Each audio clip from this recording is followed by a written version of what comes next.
Good morning. Today is April 17th, 2019. Um, it's my son's birthday today. He will be 21. What? No, yeah, I just watched this video on Facebook, and it was about 17,000 American soldiers who were buried in the Philippines, in the capital of the Philippines, Manila, and how they're buried there because of like wartime and stuff. And there's also like a bunch of Filipino soldiers who were buried there during the wartime too, and that the cemetery is the largest overseas cemetery for American soldiers to be buried in, and how it's really beautiful and everything. Well, I am Filipino, and this is really emotional for me because I was born in the United States, and my father served in the Navy in the 60s and 70s, and my mom was old enough to remember when the Japanese invaded the Philippines, and she lived in Manila. And it wasn't until about last year that I found out that my mom, during wartime, had fled with her family because the Japanese took over her home in Manila. And one of the things they did was she had to sleep.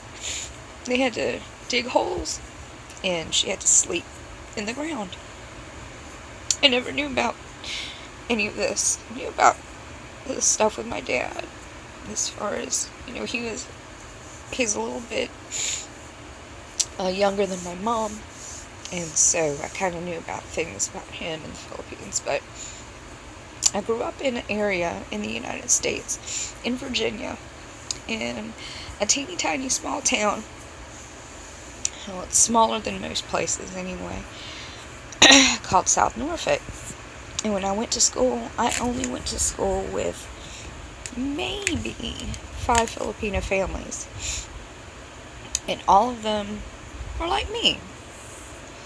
Very assimilated to American culture because, we had black people, we had white people. We even went to school with some Vietnamese people who had fled during the 70s and settled in the same area. But the Filipino families I went to school with, we were all the same. I have a very thick southern accent, and I just never got a chance to know the culture. I wasn't raised around Filipino people, not really. I had cousins who visited on the weekends who lived in neighboring cities. But I live in an area where it's called Hampton Roads or Tidewater. They can't decide whether or not they want to be called Tidewater or Hampton Roads. Whatever. But Douglas MacArthur Memorial is probably maybe 3-4 miles away from my house in the neighboring city. And Douglas MacArthur played an integral part in helping the Filipino people during wartime. And I also tell people that Douglas MacArthur brought toothbrushes to the Philippines. That's a whole nother story. But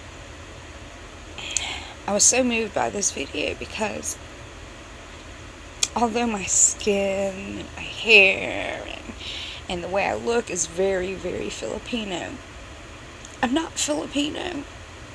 I don't know a whole lot about the culture. Not really. I don't speak the language, even though I understand it, especially when I'm in trouble. I don't have an accent. But earlier this year, well, let's say a couple weeks ago, I wanted to learn a little bit more about speaking the language. And the video that I just watched makes me want to become Filipino. I was born in the South, in a town where there were not Filipino people to hang out with. And it's an area where it's one of the largest Filipino communities on the East Coast. Second being San Diego on the West Coast. But I'm not Filipino. And I would tell people that. I wouldn't say that I was a different race. I would just tell them I'm from the South and I'm American. But I think today is going to start a whole new chapter of my life. And I'm going to post this on social media to help others, maybe? I don't know. But I just want to post this super raw video because I just woke up like a few minutes ago. And I'm crying and I'm looking like poo. But it's going to help me. I mean, even to this day, I don't have Filipino friends. I have family. They don't live in my area. They live in other cities, and they're very much Filipino. Me, not so much. So, today's day 1.